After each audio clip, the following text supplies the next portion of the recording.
Parliament is very, very fragmented. There is a sort of a relatively solid core of a large minority of Parliament that will back Lecornu and will back Macron.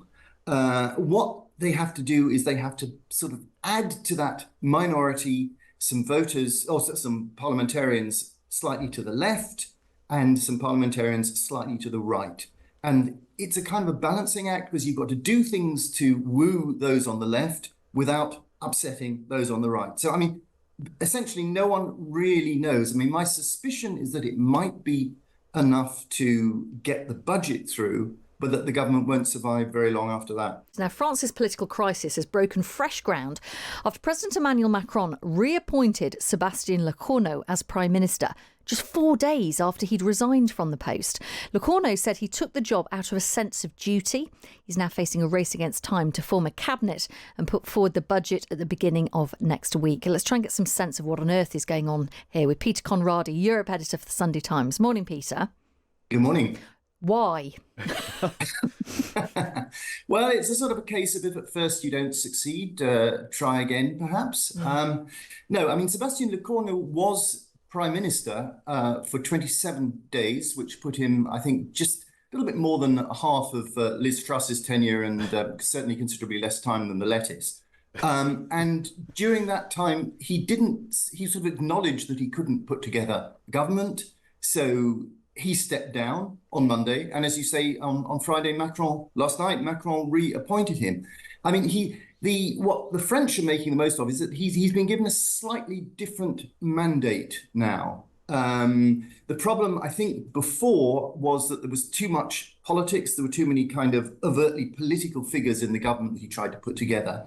He's trying to put together now a more technocratic kind of government. And he said explicitly he wants to exclude from it those people that want to stand for the presidency in a couple of years, because there's a sort of fear that they're kind of stirring for the sake of stirring. And more importantly, he's given the impression, or Macron has also given the impression, that that the government will be prepared to make concessions to win the support of people on the left, which includes tackling Macron's real only achievement, which was his pension reform, which was passed a couple of years ago. So it's a bizarre kind of process, but underlying it basically, I think, is that Lecornu is very, very close to Macron, and Macron thinks that if any person can get him out of this mess, it's Lecornu.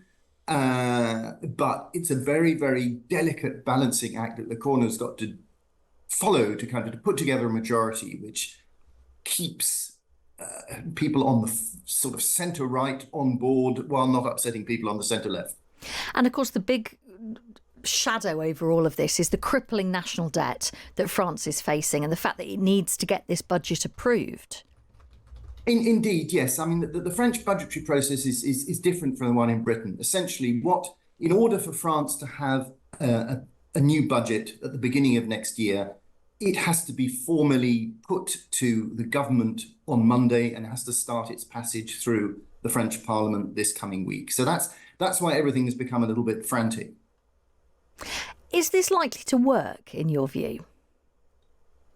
Well, I mean, it's all ultimately down to the electoral mathematics. The Parliament is very, very fragmented. There is a sort of a relatively solid core of a large minority of Parliament that will back Lecornu and will back Macron. What they have to do is they have to sort of add to that minority some voters, also some parliamentarians slightly to the left and some parliamentarians slightly to the right. And it's a kind of a balancing act because you've got to do things to woo those on the left without upsetting those on the right. So, I mean, essentially, no one really knows. I mean, my suspicion is that it might be enough to get the budget through, but that the government won't survive very long after that. And then what happens to President Macron? Because is this his last chance, really, at clinging to power, as it were? Well, I mean, let's say under the French constitution, nothing happens to him, formally speaking, because he was elected for 5 years and he can stay until the end of his term. But do you think he can, realistically?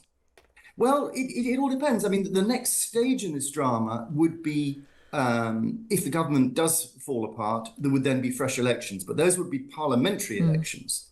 And we would then have to see what the result of the parliamentary elections are. And the one thing we haven't mentioned is the National Rally, the far-right party of Marine Le Pen, which is expected to do very, very well in parliamentary elections if they're held, which will add yet another dimension to this crisis.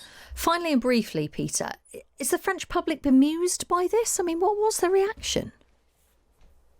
I think there is bafflement. I was watching rolling TV news this morning, and there was an MP on saying that he was in a restaurant when the news came through yesterday evening, and you could see the other diners just sort of rolling their eyes and laughing. I mean, I think it's reached the stage of farce, basically. And I think this last twist of reappointing a man who'd stepped down just days earlier has sort of taken it just over the edge, really. Peter, I'm sure we will speak about this again. Thank you so much. That's Peter Conradi, Europe editor for The Sunday Times.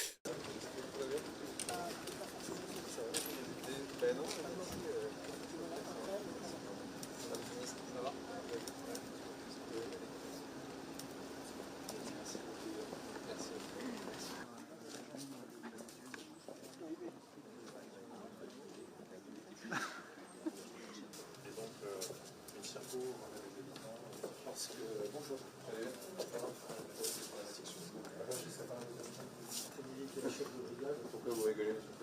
Ça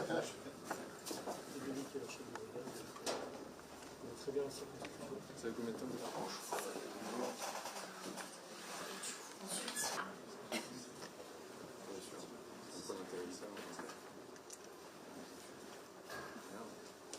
Bon, et bah, bonne mission pour la journée. Merci. Les samedis sont plutôt calmes, il n'y a pas de règles. Il n'y a aucune règle. Donc, permanence week-end, hein, c'est ça? Racontez-moi comment ça s'organise. Intrafamilial? Pas que. Beaucoup, mais pas que. On commence les procédures ici, on se rend à la maison d'arrêt uniquement pour auditionner les détenus. Oh. Vous allez bien? Ça va, ouais. Ça va. Vous allez bien?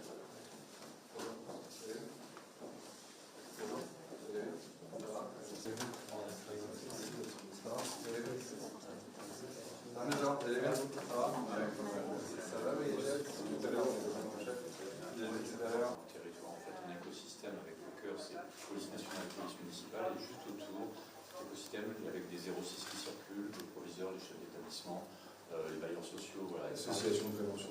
Bon, qu'est-ce qu'on peut améliorer? Ça en a déjà parlé un petit peu avant. Communication.